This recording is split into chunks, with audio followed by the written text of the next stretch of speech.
welcome, y'all. My name is Siobhan. Thank you for joining us tonight at Edge Studios' last episode of the year for Home Studio Show and Tell.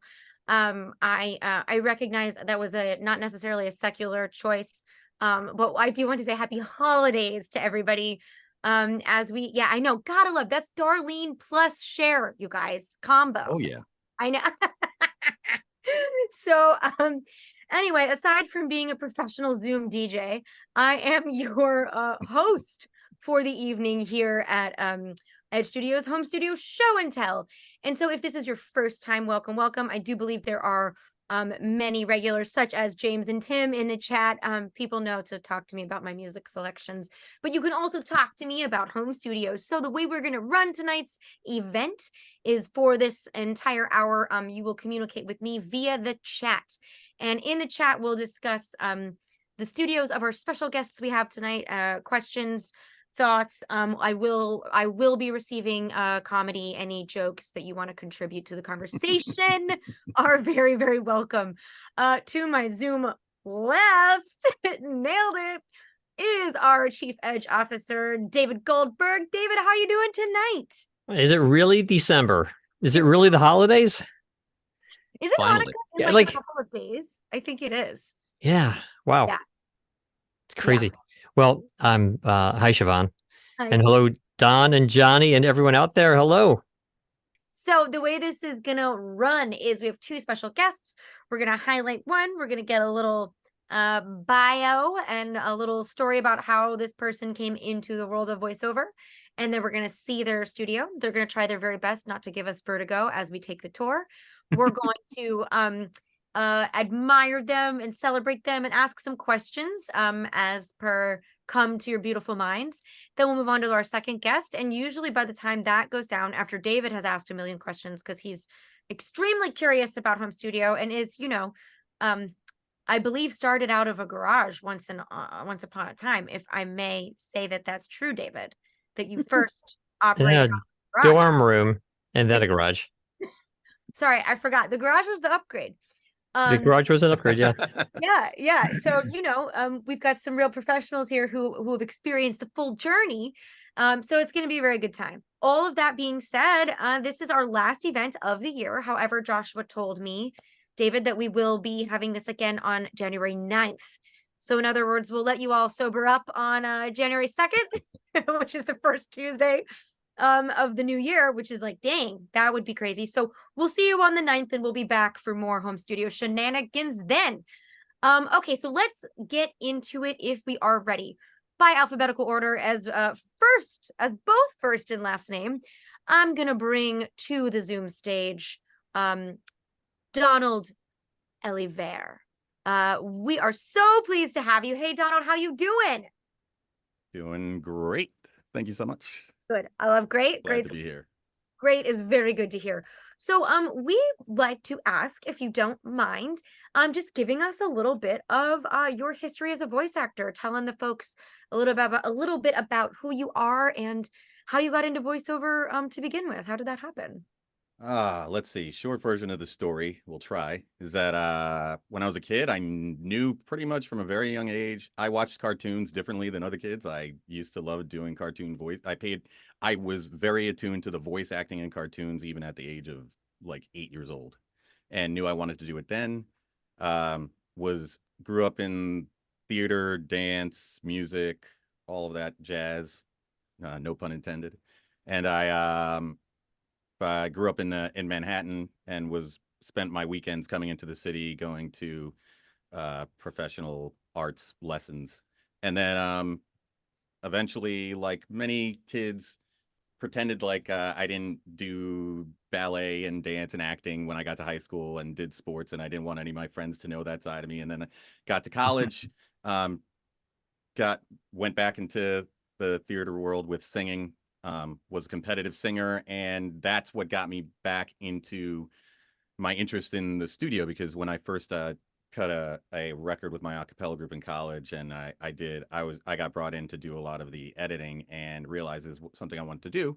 Graduated from college though, Amherst College, with a whole lot of debt, and spoke at that time. That was in 2001. I spoke with someone who was a successful voice actor, and I got this kind of talked out of pursuing it and went into corporate business world and sales. Was the fastest way to make money. Said I would do it for 5 years. 5 years became 15 years. But lucky for me, what one of the things that I was a sales manager for was multilingual voiceover. And on occasion, I got asked to do voiceovers here and there. Ended up doing some NPR commercials for some folks, some client videos, and all these other things. And I just felt like it was calling me. And like many people, I kept getting asked by my company to do e-learning videos for free for them. And I eventually learned this was pre-COVID, that the industry was changing and that the voiceover industry was technology was evolving in a way that was allowing freelance voice actors to actually work from home. I was kind of ahead of the curve on that before everybody had to do it with COVID, and that's what kind of inspired me to finally pursue my voice acting career. I'd reached all my goals, paid off my debts, and figured I was at the time I was not yet married, but knew I would probably be married in a few years. Which I got married this year, and I would and I have no kids as of yet, but knew that was on the horizon too. So I figured this was the last time in my life that I would be able to actually kind of take the step back that it would take in order to move forward. That changing careers in my late 30s, early 40s, which was difficult, but a choice happy that I made, and now here I am. I hope that wasn't too long. No, that was wonderful and very informative. And I have to say, I admire and appreciate that intention, that very committed intention to get some stuff done on a specific timeline. Hopefully that's inspiring to other people as well. So okay, so Donald, the next thing I'm gonna do is bring up your, let me see about this. I, Oh, So I do want to ask a question. Don, can you talk super briefly about the kind of work that you do in the industry? Sure. Since leaving your corporate job, what kinds of work do you do? Yeah, absolutely. And I should mention that the I had experience doing casual voiceover, but then I went and took classes I did I forget what it's called at Edge Studio, the like free intro if you want to check voiceover out thing, a class that you guys have that Oh, yeah. It's like it used to be called the Investigate Voiceover class. Yes. And we've changed the name to the evaluation class, group evaluation class, same thing. Yes. And I did that, and actually I shouldn't say it's free, sorry, because I don't think it was free, but Yeah, it was not free. I paid, came in for that, thought you guys were pretty awesome, and then I trained with you guys, did a couple of demos with you guys, and trained with several of your fine people there. So but in answer to your question, the work I do, I mean, like many people, it's kind of it started out all over the place. You kind of one of the things I learned from my coaches at Edge actually was that you're gonna find out what what people like you on, and kind of you can kind of go for things, and then there's what people like you on. And what has become my mainstay, shocking to me, is e-learning, but not just corporate e-learning. I do a lot of corporate e-learning, and I do a lot of pharmaceutical e-learning, but the mainstay of what I do is actually educational learning for kids. I do a ton of that with 2 or 3 of the top producers of e-learning content for grades 1 through 6. And I'm the voice of, I'm not only a narrator, but the voice for hours and hours and hours of content, where I'm everything from the lead animated bear in English learning classes for grade school kids to doing character voices in tons of graphic novels for kids as well. I love doing those. And then probably what takes up the majority of my other time is IVR. Doing I probably in any given month do anywhere from 200 to 300 or so on hold messaging prompts, and other types of various prompts for interactive voice response clients, for everything from law firms to engineering firms and hardware stores across the country. Those are the things that I probably dedicate the most time to. But I do audiobooks. I've narrated a documentary for National Geographic for Shark Week or Shark Fest, excuse me. I've done radio commercials, TV commercials. So kind of you don't want to be in this day and age, you don't want to say you do everything per se, but I've kind of done a lot of things, but the e-learning and IVR are kind of my bread and butter. Oh, that's terrific. Congrats for you. Okay, amazing. And thank you, David, for getting a little deeper into the work that gets made in this space. So, Don, I've got your phone up. How would you like me to do this? Shall I request for the camera to come on for that? Sure. Let's see if we can do this. Okay, it's on. Great, amazing. I All love right. this. What of truth. So I guess so you'd like me to take you on the tour. Let's here. see, yeah. So the first thing to know about my studio, I guess, is that is that I am in Manhattan in a rental apartment.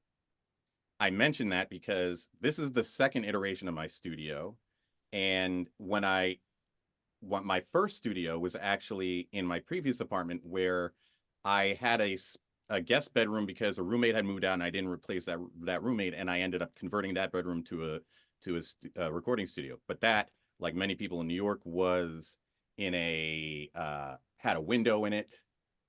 It got vent noise from the bathroom next door, all types of stuff.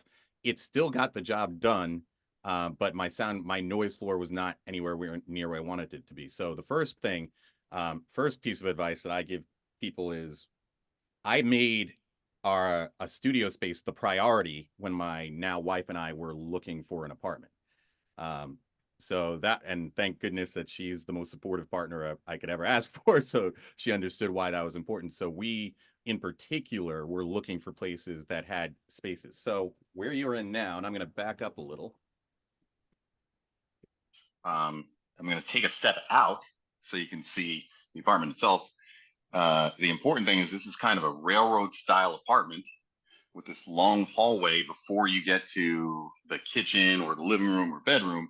And this is also a building that is not a recently built building with flimsy walls. This is a converted warehouse, a factory of some sort. So we've got thick walls everywhere and very high ceilings. And we've also got this inner room within this apartment that is insulated already. And that's what I decided to convert to a studio. I have no idea what this room was actually meant for because other than perhaps a walk-in closet or a small dining room type thing, but converted that into a studio. So here, I'm going to come inside to give you a kind of I guess a little bit of idea of size. The entire room itself is approximately 6.5 by 7 or so around 42, 45 square feet. This area where you saw me before is where I do my editing, where I have client calls and discussions before doing any recording. For the most part, I don't record on camera. I usually have calls or pre-recording conversations with clients on camera out here. It's a little more aesthetically pleasing. And then we get into, when it's time to record, I jump into the recording area, which you can see over here. So this is designed essentially off of what I had in my previous apartment. I had taken I had searched online and found a really good DIY PVC pipe and packet, moving blanket based frame for a DIY recording booth that I had built in a spare bedroom in my old apartment. And to my surprise, it worked well enough that I never got any complaints about the quality of my audio. However, a couple of things I didn't like about that in that big room, a little too much reverb. And I was getting, because I was in a room that was by the windows, I would get street noise and I would get noise from the bathroom next door. So I learned a few things from there. I tightened up the space.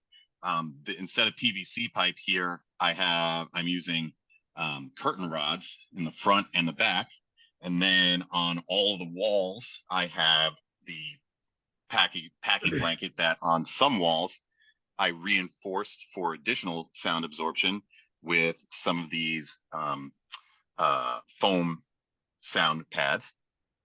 That's Hey, not the proper technical term, obviously. Don. Hey, Don, let me Yeah. interrupt for a second. I just want to point out something that I think everyone should know. The blankets on his ceiling, everyone, they droop down, and that is excellent. Yeah, thanks. That drooping is terrific. Any of you who use blankets on your ceiling, always let the blankets droop down rather than hammering the blanket tightly into four corners and having it be tight across the ceiling. Because when the blanket is when it droops down, you get an air gap, and that does two things. The air gap actually is terrific at stopping sound movement. Also, something that happens is that the blanket works twice. In other words, so Don talks, and some of his the sound waves bounce up from his or leave his mouth, and they go to the ceiling, and they pass through that blanket on their way up, and that blanket stops quite a bit of the sound waves. But some of them still get through the blanket, and they hit the ceiling, and they bounce back down. And when they bounce back down, once again they go through that blanket, so the blanket stops even more sound waves. So it's a easy technique to do, and it makes it makes every blanket twice as effective. Thanks, Don. Yeah, thank you for explaining that. And that's what's going on up at the top. And then on the bottom, you might not notice, but super important, and I learned this in the first iteration of this in my old apartment, is I put a rubberized padding with carpet underneath, so that obviously in the space that I'm sitting in and primarily recording, I don't get any reverb off of the ground either. I also covered anything on my little desk here with some of the sound absorbent foam also, so I don't get any reverb off of anything that's on my desk. And then behind me, I've mounted these, as I was saying before. This was something that not as easy as it looks, because every time I tried to figure out a way, and I looked online of how to properly mount these sound pads or sound absorption foam onto this type of packing blanket, no glue that I would get it to stay no matter what I tried. So what I ended up doing was taking these zip ties and poking holes in the foam, and then poking holes through the blanket itself, so that I could get these to stay perfectly on and permanently. That is like the coolest idea. Love yeah. it. Really, really terrific. It's simple totally and it works. Accident. Yeah. I just had a bunch of zip ties laying around, and I saw a bunch of complaints online that people couldn't figure out how to get these to stick to anything. But when you're in a rental apartment, you don't really want to stick these things to the walls, because then it's going to be a pain in the butt coming down, and and you don't want to lose your security deposit to something as silly as messing up the walls in a room. Sorry, wait, quick question before you go on. Sorry, Don. Some of these pads on the walls are not completely straight, right? Some of them are like the corners are popping out. That's terrific for sound. Did you do that intentionally, or is that just how they happen to land, or what? Yeah, because I did, in speaking with some engineer friends of mine, especially a good engineer that I work with a lot, one of the things he's always taught me about sound absorption, and he's helped me do some tests on my studio, is that the more you can ununiformly, if that's the right word, non-uniformly break up the sound waves, the better. So everything around here, it's kind of hit or miss, and I move things around until I feel like I'm getting the right quality of sound absorption around everything. But yeah, that's why these are semi-sporadically and uniformly around. And this one here, this is actually on the back, and you can't see because when I'm sitting here, this curtain gets pulled if I really want to dampen my sound entirely. And I actually kind of stole this idea from those eyeball microphone covers that people use sometimes for road mics and things, because this kind of surrounds the area where my microphone has its most sensitivity behind it as well. And this one behind me was to ensure that, since this is a cardioid microphone that has most sensitivity in front, that I didn't want the sound waves bouncing off the wall behind me and coming back. So, and that seems to have worked pretty effectively. I don't know how much you can see in here, but then this is a TLM 103, by the way. You're hearing me right now on my earbuds, so don't judge the sound quality from that. But this is a TLM 103, and then I have a secondary screen in here, and a keyboard and mouse that I use via Bluetooth. Oh, and one last thing, I guess probably I'm going to bring this up because I noticed this on past episodes, is there were a lot of people talking about the chairs that they sit on. Yeah. This isn't the coolest looking chair. It's set up. It's not one of those gamer chairs or anything. But I saw a lot of talk about what's the best bench, and I actually found two square benches together, gives me the most comfort, and two stools, I should say, because they're raised. Because I'm a tall guy, I'm about 6'2", with long legs, and I want to make sure that proper posture and for breathing, and also that I'm not, and just for the sound quality, I don't want to sound like I'm slumping over or anything like that. So this usually, for the majority of the time, this keeps me in kind of that friendly, not totally sitting, but comfortable enough that I'm not standing in long sessions kind of posture. I have a few questions. The sound pads to your left behind you, those are not, they don't look like they're on by Zip Ties. No, not those, but one about 3 feet further to your left. Oh, these right here. Yeah, okay, yes. No Zip Ties there. Yeah, so this is the area that area in there is kind of the recording area that is optimized for functionality. This area is optimized for a little bit more of the aesthetics, but also for generalized dampening in the area, so that I'm not getting a lot of extra extraneous reverb in the area outside of the recording area. So what I did is I built these sound panels that are basically, they are cardboard on the back. I took cardboard boxes from when we moved in. This is something else I learned, combination of researching online and talking to friends who build their own sound panels. I just did a simplified version of what one of my professional engineer buddies builds for himself. I took cardboard boxes, I spray glued these onto them, and then used some of the 3M Velcro wall mounting, picture mounting strips to then mount this to the wall. And these, they're only about an inch thick. And as simplistic as that sounds, these have done an amazing job on just deadening all of the sound in here. And so I have this big one back here, and then I have a couple of these on the walls, on the side walls in here, and then on the wall over here as well. You're saying, wait, you're saying these are mounted on a cardboard box. So the cardboard box is not, it's folded, right? It's not opened. It is here. I'll show you. I'll remove one of these from the wall so you can see. It's literally a cardboard box that I've opened up on the back, which looks not normally I wouldn't show this to folks, but giving you a behind the scenes look at what I did. And it's very, very simplistic. Now, if I had more, luckily I'm dealing with a room that already had great sound quality to start with, other than reverb. If this had excessive noise and I really need to do something more, I could double thick this, or I could put padding in between two layers, or do other stuff. But this really just gets the job done for what I needed. Don, you are the MacGyver of voice actors. That is so cool. The zip ties are great. The cardboard box is a great idea for people. Love your space. Yeah. Thank you.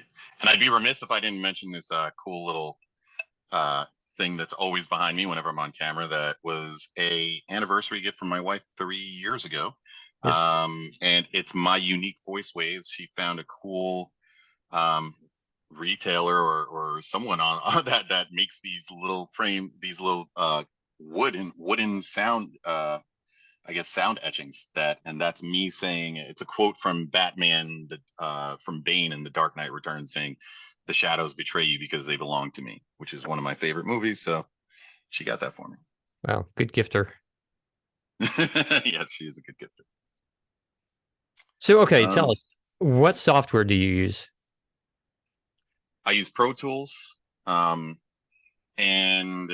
that's mainly, I started with Pro Tools from day one, because I was consulting with audio engineers. That's what they were using. I know that most voice actors don't necessarily use Pro Tools. It was a little, has a lot of bells and whistles that are unnecessary, but I figured if I could learn how to use that, then I'd be able to learn how to use pretty much anything. So yeah, that very true.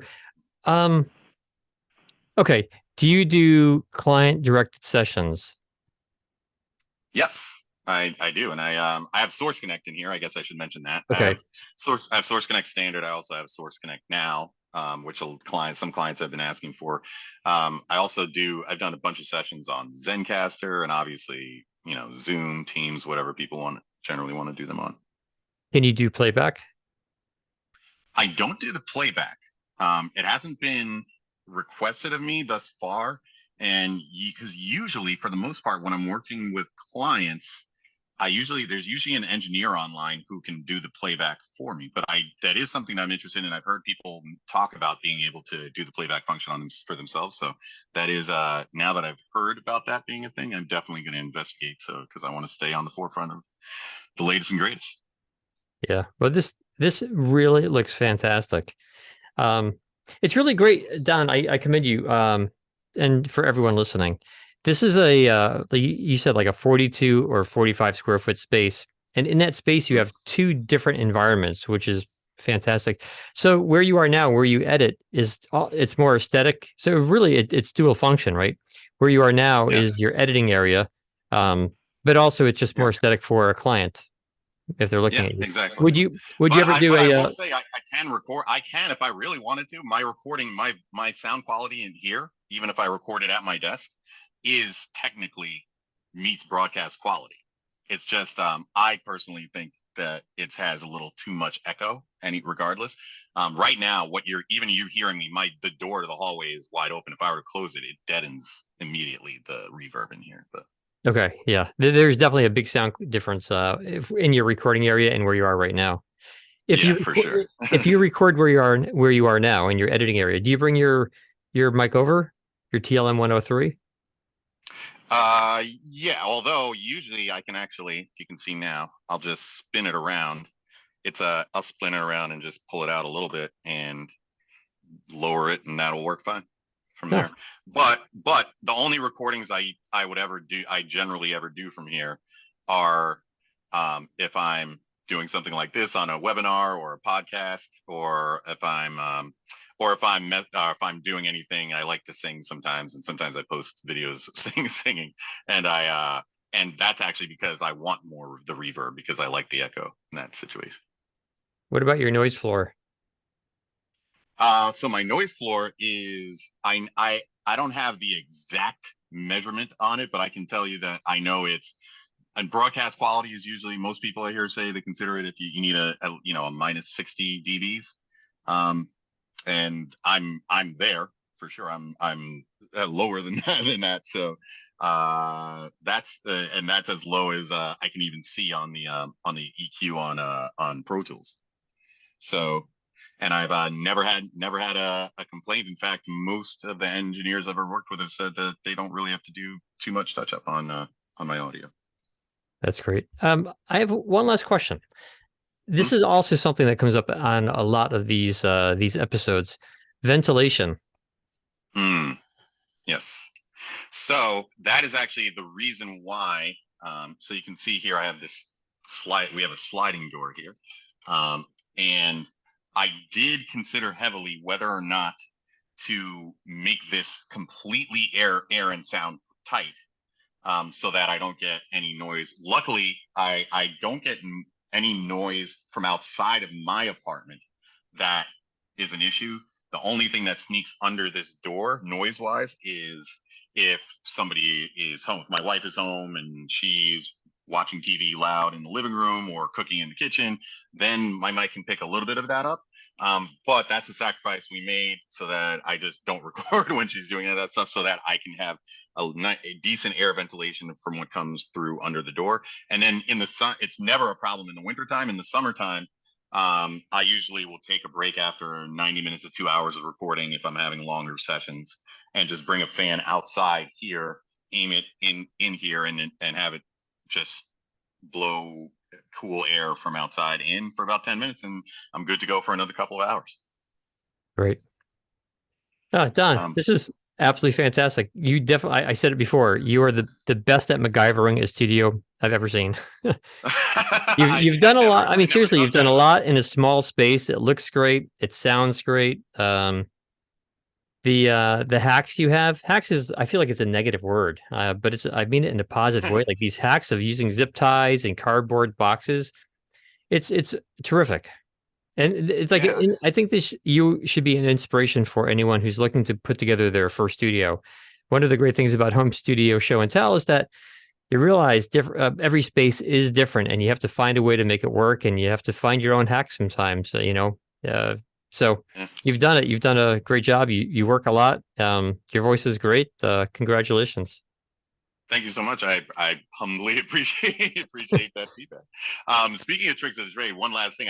This isn't sound related per se, or sound quality related, but I will say from watching some of the past episodes, I heard a lot of people making comments about the ever annoying stomach grumbling.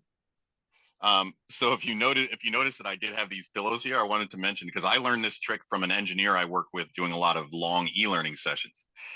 Is these are not here for my back. These are actually here so that when your stomach starts grumbling, he taught me you squeeze a pillow, and it accomplishes two things. It dampens the noise of your stomach grumbling, but the action of squeezing the pillow, I don't know why this is, because we probably need a true scientist to describe this, or explain this, but it distracts your stomach eventually from the fact, if you keep squeezing and working your other muscles, from the fact that you're hungry. Because I think what happens is, usually we sit down, our stomachs think, oh, we're sitting down to talk. I'm usually eating when I'm sitting down to talk. So when you get some other muscles working, it distracts the stomach, and then your stomach stops grumbling. So it was a neat little hack or trick of the trade that I picked up. So I wanted to pass that one along. Oh, terrific. So cool. Don, thank you. I feel very confident that you have inspired a lot of people with a lot of the little things, the little hacks you've come up with. They're terrific. They get the job done, clearly. You're doing well in the industry and working a lot, and the sound floor is great. I've heard your quality before at our studio. Sounds great. Thank you very much. Appreciate that. Yeah. Amazing. Fabulous.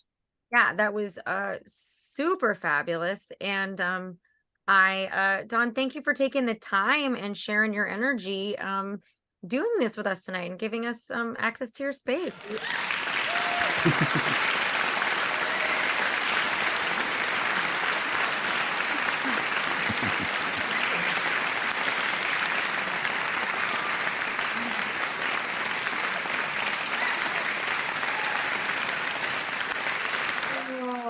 All right. So with that, up to the stage, we now have Johnny George with the two first names. Johnny's in Carson, and George is in Washington. That's the easiest way to say it. Johnny, how are you doing tonight? I'm doing fabulous. It's just been a fun day. It's been a crazy day, and I was still eating the last bite of dinner 1 minute before I came in here into my studio. So big same. I taking care of the guinea pigs, cleaning out the cage. Oh my gosh, I was just having a lentil soup. That was pretty awesome. Oh, very good. I know, but so Johnny, so let's do it again.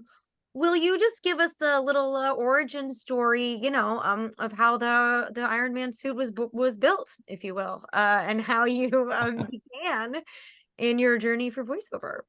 Well, my father was a ham radio operator and had a little setup in my grandmother's attic, and I saw that, and I didn't see at that time because it wasn't functioning at that time, but I saw him telling me all about all the different people and all the SWL cards he had from all over the world speaking to people. And I was just totally enthused with that. And that was probably when I was maybe 10 or so. And by the time I was 16, I went away to school up in Michigan, up to a place called Leelanau. And we had a campus radio station. And that was the first time I was on the air, and I went by Johnny Miller.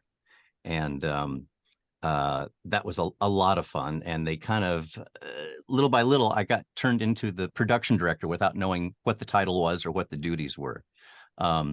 Flash forward then back to Indianapolis, where I was born and raised.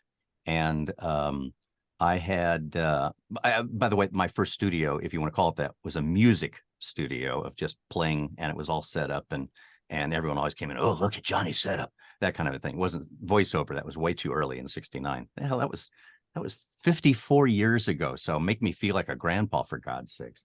But then back to Indianapolis. I was in a group. I sold my drum set for a Telex Viking 811R 8-track recorder because I was making tapes for people at school. That was real popular. Then little by little, then I went off to college to Vincennes University, where I was just absolutely enthralled with making production. It was radio production technology. And there was one guy in our class who almost refused to do the first assignment, which was a 60-second spot they wanted us to create and put out right there within 1 hour. And he said, "Oh, this is BS." And that was Mellencamp. And John wasn't real big on that, but he was taking the broadcasting, I think, as an elective to just get it out. Move on to getting back to Indianapolis. I went to Murray State after that and was production director at WMSU, the radio station there. And when I was at Vincennes, we helped build a 250,000 stereo quadraphonic station in 1974 because Nixon had allocated a lot of money for the colleges at that time. And so we got all this money in, and we were able to build it from 10-watt mono to 250 stereo quadraphonic. But in quadraphonic, as you know, didn't catch on. So anyway, but for those of us who have 4 speakers, 1 in each corner, I guess it did. On after that, I came back from college, immediately went into the disco business because I had entertained and I knew radio and I knew how to do music and I knew how to program, and I became pretty popular at that time. Won the Billboard Award for Best Regional Disco DJ in Indianapolis. Started getting into radio in 75 because I was working at a club that needed commercials done. So I started doing their commercials, and I started producing them too in my makeshift studio at home. And it was an absolute ball. I absolutely loved it. From there, one of the radio stations picked me up to do a dance party on the radio. And then that lasted for a couple of years, and that was called Studio 93. Then I went on to do work part-time at KISS 99. So I was in radio at that time in part-time. Then I was brought in full-time for commercial production director in 81 at a urban station. And all this time, you don't realize it as a production director that you're actually the main voiceover guy of the radio station, besides the imaging voice. And I was producing him, and he and I were great friends. And that was Billy Moore, for anybody who remembers that name from way back when. On to, from there, I went to a CHR station, WZPL, got fired on my 40th birthday on a Friday after I'd finished all my promos for the weekend.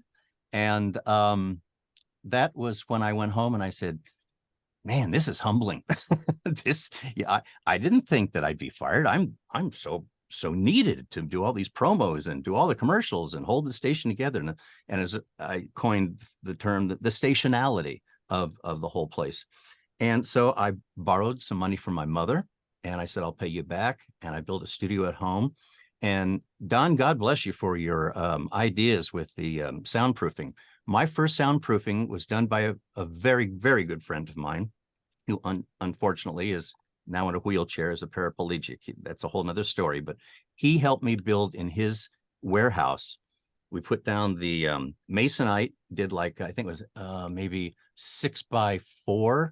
And then we did 2x2 styrofoam around the edges, filled it with, what is that called? Someone, I'm sure they'll correct me.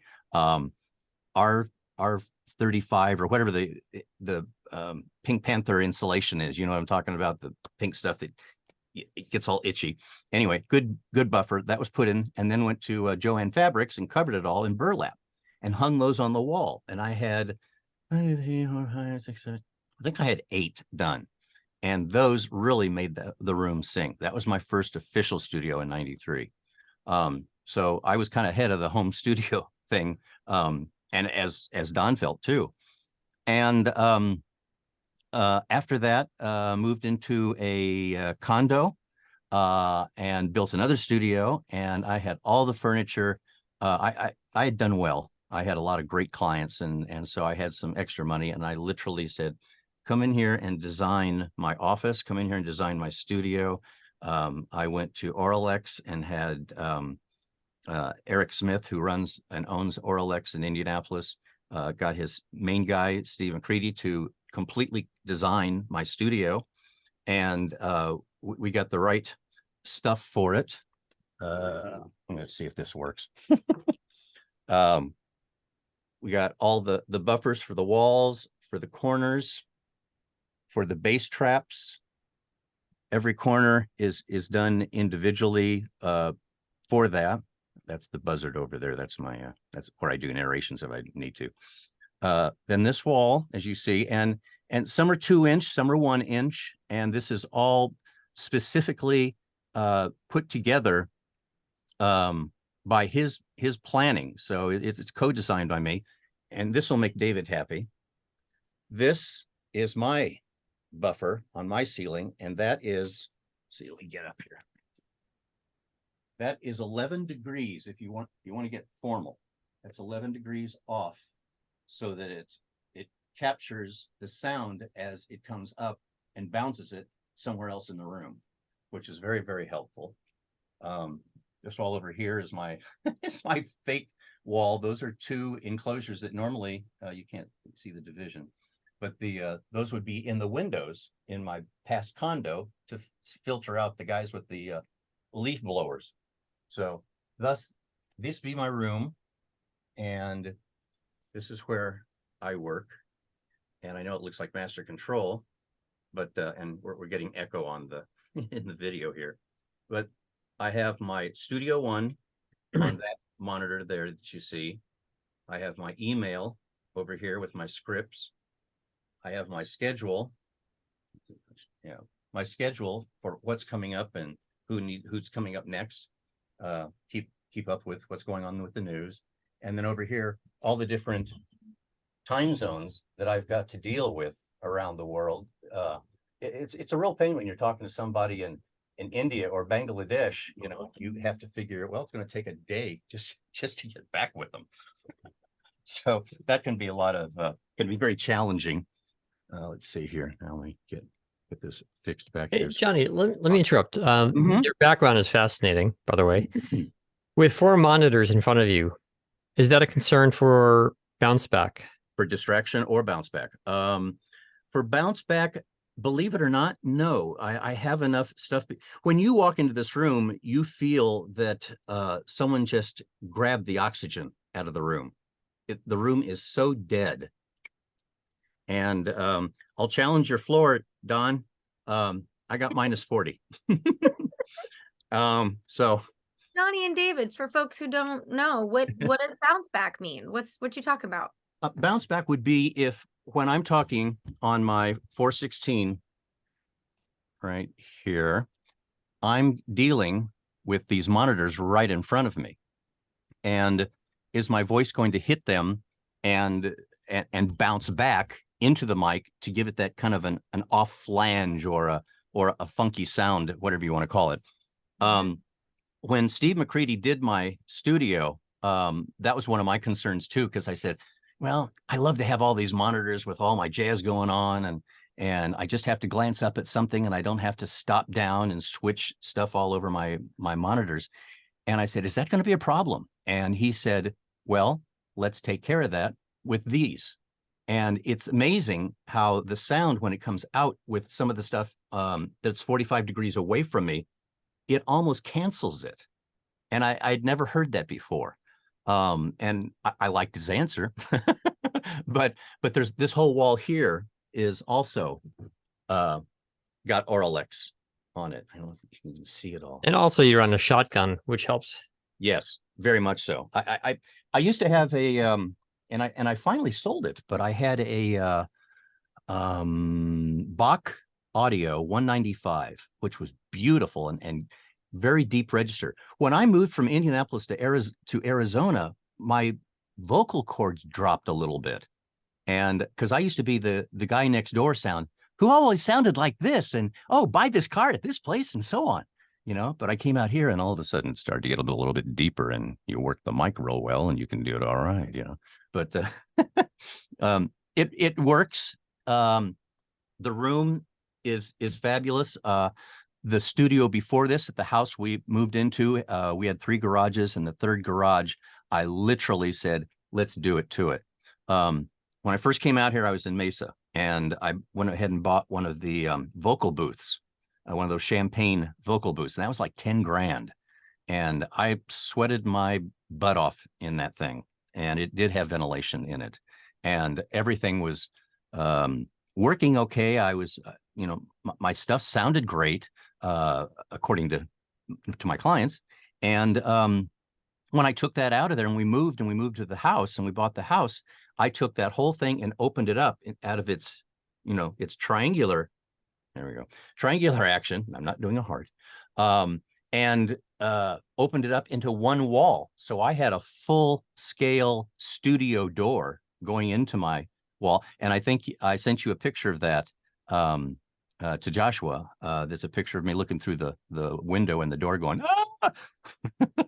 But that was the best studio, because I actually had a floating floor. I had all the walls done perfectly. Everything was glued to the walls. I thought, I'm going to live here forever. And then we decided to downsize. And I swear, you want to get arthritis, take your hands and try and pull some of this foam off the wall. It's not easy. So I did that, and came and brought it here, and it survived the trip, and everything worked out well. And I'm now speaking to you from what we call Anthem Studios, Arizona. Now let's hear your equipment. Oh, I was on Pro Tools from the day. Well, I was actually on pre-Pro Tools. I was on session 8. I don't know if anybody out there knows that, what that was. That was pre Pro Tools. And then when Pro Tools came out, I immediately went to that. And Pro Tools at that time was, God, it was like $14,000. So it was quite the investment. And that's what we put into that studio in '93.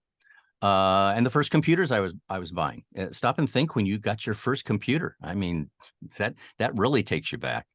And the speed and the drives that we had are ridiculous compared to today. I mean, I can fill up a 2 terabyte drive, in a summer. So, and I'm sure a lot of us very well could. I've got Studio One. I'm using the Sennheiser 416 with this cute little thing, which actually works. I prefer that over having the big round one, which I have in the closet. It's been retired. I'm using the Sound Devices US Pre 2 over here.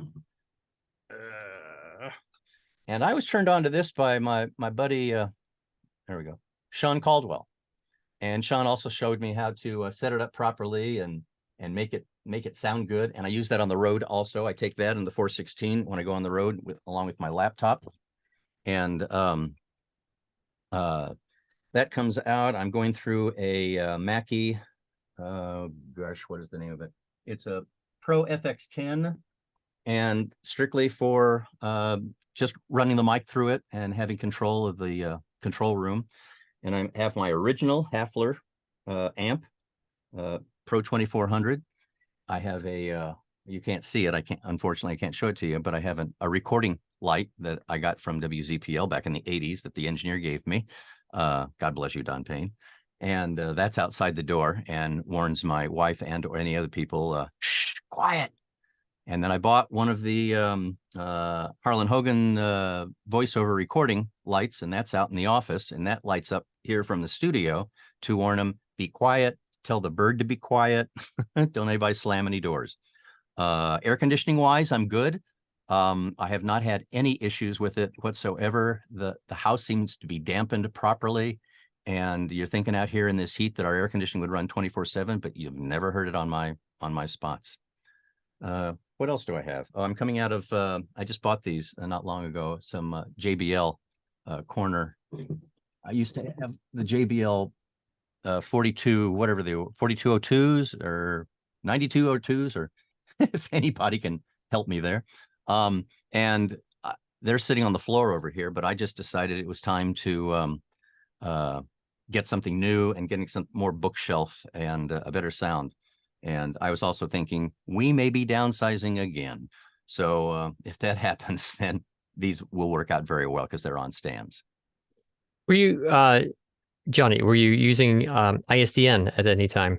Absolutely. In fact, the Pioneer Museum down down I-17 from here has it sitting as a relic. I bought that. I bought it from Nick Summers, who used to do all the stuff for Disney and for Live Nation and Sunshine Promotions and all that. And bought it from Nick because he decided he was going to do everything on MP3s at that time. And I said, okay. So those things cost $5,000 new, and he sold it to me for $1,500. So I was real happy with that.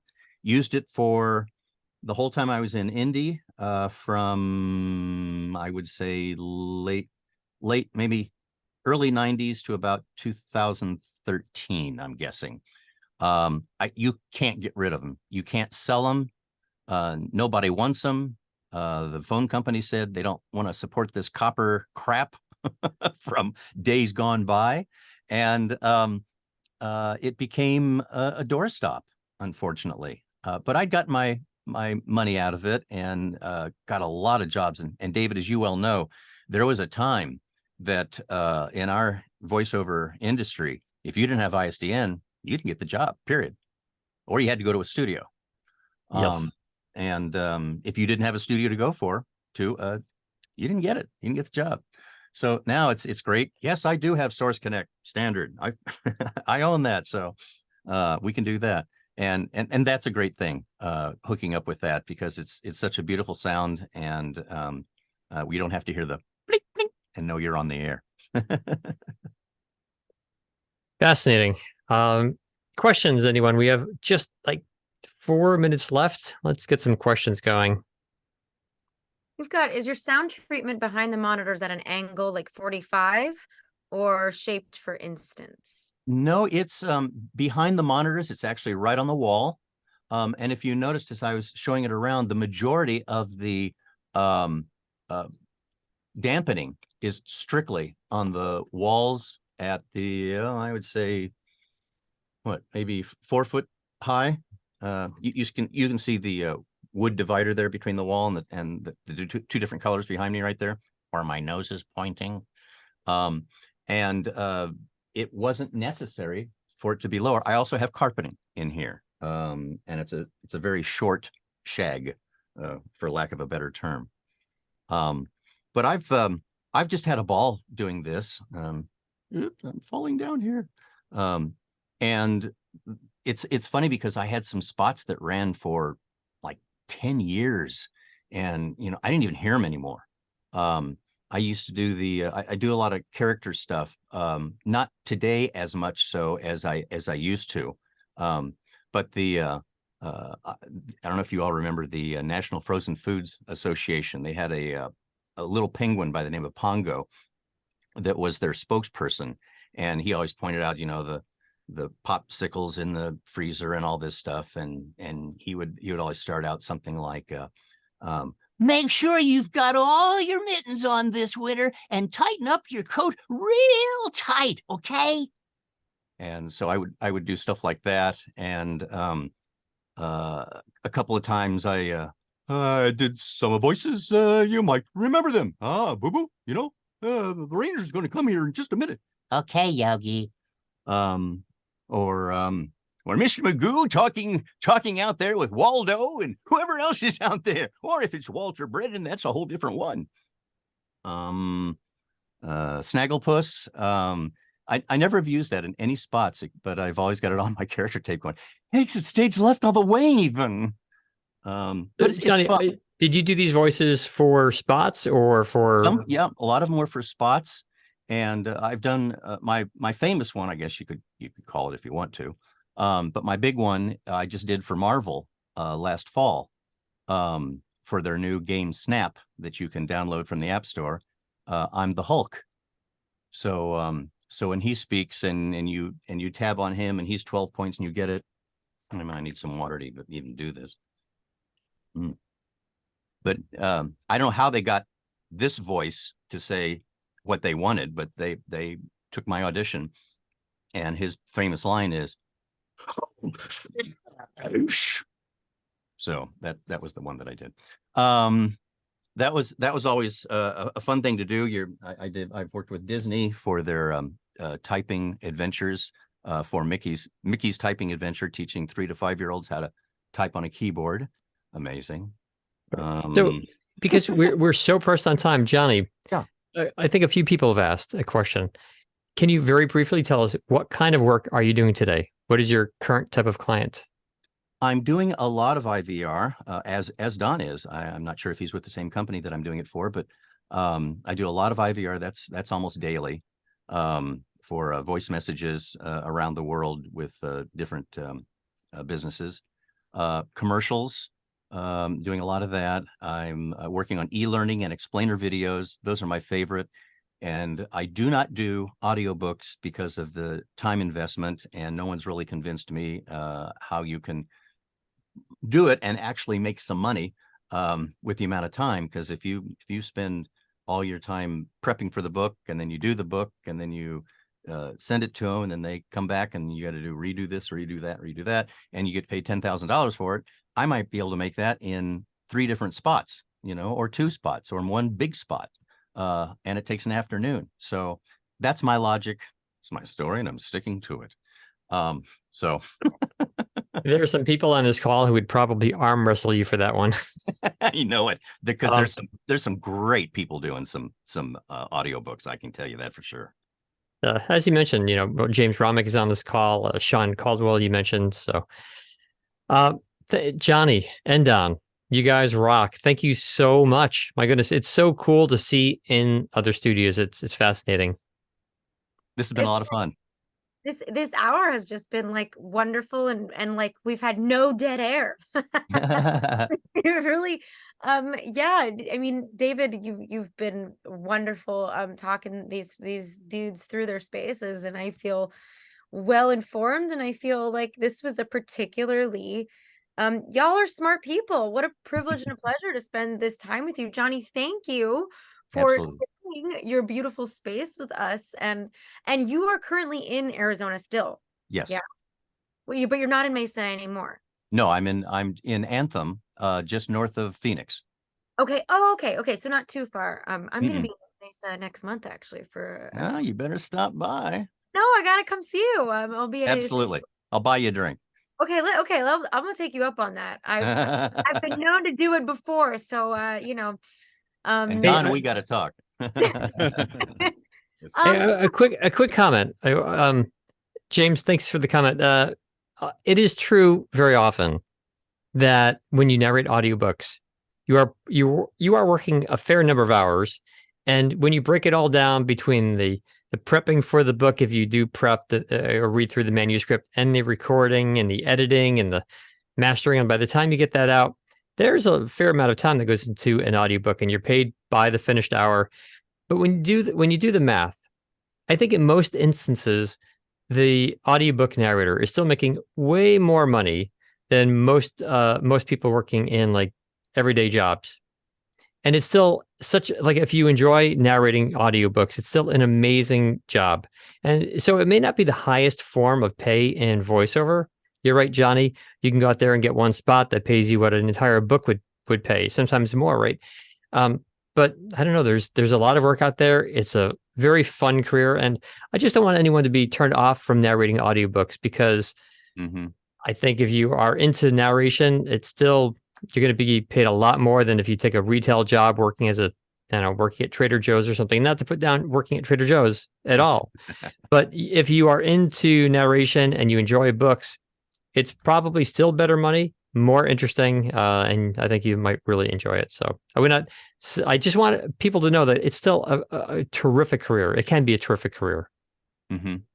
Absolutely. David, if I may add also, because it was funny hearing Johnny talk, because I have the exact same sentiment he does about audiobooks for the same reason. And I've even felt weird. This year was the first time I turned down work and it's been in audiobooks, because I had to make the best use of my time. But I will say that I have utmost respect for people who do lots of audiobooks, and especially people who do them efficiently. And I don't know if you feel the same way, Johnny. I wouldn't be here talking to you guys if I hadn't done audiobooks, because I learned the fastest way to learn everything about voiceover is by doing an audiobook all on your own, because everything from the MacGyvering of my studio to learning the Pro Tools tricks and tricks of the trade was all because of audiobooks, and would have happened no other way. Yes.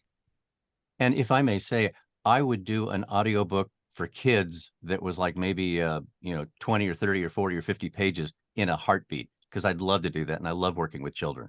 So Cool. Fascinating. Thank you guys. Well, really quick, as we make our way out of here, I know we're keeping you for a couple of minutes. David, forgive me. I'm dropping some links in the chat like I do. The first link is for home studio consultation. So if you want to meet with a professional here at Edge Studio to talk through, I know people are like, which equipment should I buy? The answer, to quote David Goldberg, is it depends. So it's going to be best to meet with a professional. It is money you will not regret spending. And also, I've dropped the class schedule in the chat as well, especially in reference to Don mentioning the group evaluation class for my newbies in the house. Star says this has been a wonderful session, and I absolutely agree. If you would like to save the chat, please do so at the bottom on your column where the chat is. The furthest rightmost button is an ellipses of 3 dots, and the top, when you click that, it should say save chat, and it will save a very sort of plain text file of the lovely comments from our lovely people here tonight. Once again, we are back on January 9th. That is technically the second Tuesday. We're letting y'all recover from a holiday moment. Hopefully you get to enjoy. Lord knows everybody deserves a break, and I wish you a peaceful and warm and comfortable holiday season, however you celebrate, with whomever you celebrate with. And yeah, I think I speak for David and myself in saying so when I also thank our amazing guests tonight, Johnny and Donald. We do this for free, which means our guests are here for free. So it's purely donated time, and it's all love for the community. So thank you. David, any last words that I maybe forgot to say? You've said them all. Thank you, everyone. Amazing. John, Thank you. Johnny and Donald. Thank you. Thank Yes. you. Thank you, everyone. Edge rocks. Thank you. Agreed. Thanks, y'all, and have a happy holiday. Here we go. Bye, y'all. Goodbye. Thanks.